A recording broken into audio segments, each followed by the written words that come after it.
Well, Sheikh, it's very nice to hear that wonderful reminder, and it's a very powerful point. But I want to shift to some of the actual rulings on Hajj. And first, for whom is Hajj obligatory? What are the conditions? Of course, we all want to perform it, but what are the conditions where it becomes obligatory upon us to perform it? Well, first of all, the Quran stated that Hajj is a mandatory act of worship. Allah subhanahu wa ta'ala said في Surah Al Imran, وَلِلَّهِ عَلَى النَّاسِ حِجُّ الْبَيْتِ مَنِ اسْتَطَاعَ إِلَيْهِ سَبِيلًا. So it is mandatory but with conditions. So let us learn the preconditions of the performance of Hajj and Umrah. Well, we stated a verse of Surah Al Imran that says that Hajj to the house, to the ancient house, is a duty that people owe to Allah the Almighty. And then He put a condition, those who can afford the journey. The ulama concluded the conditions of the performance of Hajj and Umrah from both the Quran and the Sunnah as follows.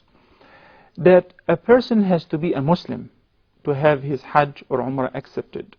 Has to be mature enough. We're going to talk about them collectively, then explain each condition in details. To be capable, and the capability is both financial and physical.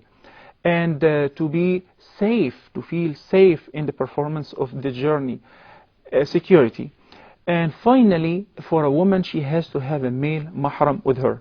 Abdullah ibn Umar, may Allah be pleased with him, and his father narrated that in a sound hadith, the Prophet sallallahu alayhi wasallam said, بُنِيَ الْإِسْلَامُ عَلَى خَمْسٍ. And this is a very, very famous hadith that every Muslim must know, that Islam is built and based on 5 pillars. Islam is a building, its construction is built on 5 pillars.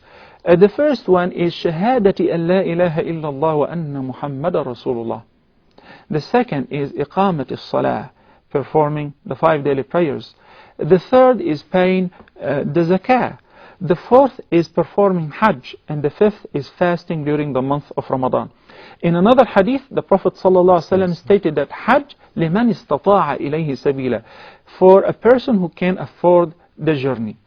A woman came to the Prophet ﷺ from the tribe of Khatham, and she said, Ya Rasulullah, the mandatory act of Hajj has caught up my father while he's an ill person. He cannot sit still on the back of his ride. Can I perform Hajj on his estate? So the Prophet ﷺ said, sure, you can perform Hajj on his estate. We understand from this hadith that concerning the capability, her father was not capable physically, but they were capable financially. So in this case, they had to perform Hajj on his behalf, his daughter at least, of course in the presence of her mahram. So the ulama explained the issue or the condition of the capability. It's not mandatory on every Muslim, but only those who can afford the journey. Financially, that they have the means of spending the cost of the journey, of going back and forth and staying there for so long enough to perform Al-Hajj wal-Umrah. Let me ask you something about this, Sheikh, because I know some people are panicking right now. What exactly qualifies as being financially capable? For instance, some people might own a car or own a house, and the value of those items would be enough that if they sold them, they could go on Hajj. Does this count as the financial capability, or does it mean excess money? How do we gauge it? We're talking about extra money saving that is enough and sufficient for the whole journey. Not only that, and to leave behind too for the family members and those who are under your guardianship, enough to suffice them while you're away. But to sell your car, to sell your house or property just to perform Hajj while there is a necessity for all what you have, it's not recommended, it's not prescribed at all. Allah subhanahu wa ta'ala لا يكلف نفسا إلا وسعها, does not lay any command on any soul beyond its capacity. This is as far as the financial capability. And that's why the scholars concluded that a person should not borrow money to perform Hajj. If you don't have, you don't have to go.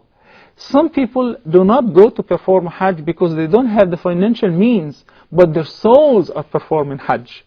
They would love to perform Hajj, but if they would have the means. What about a situation a little bit different where maybe you have an extra money, but you really want some luxury item. Maybe you already have a car that suffices your family, but you're having a midlife crisis and you want to get a sports car or something. In this case, if you haven't performed Hajj, should you give preference to the Hajj over that extra luxury item? Definitely, because you never know if you would live until next year when you have enough or not. Since the Prophet ﷺ warned the person who have the means and financially capable, don't you postpone it for no reason, because you never know if you would live till next year or not. Even if you live, would you still have the means? Would you still have the health, the capability to perform Hajj or not? Keep in mind, Brother Musa, that look around. Only a couple of million Muslims perform Hajj every year. Hajj comes just once a year.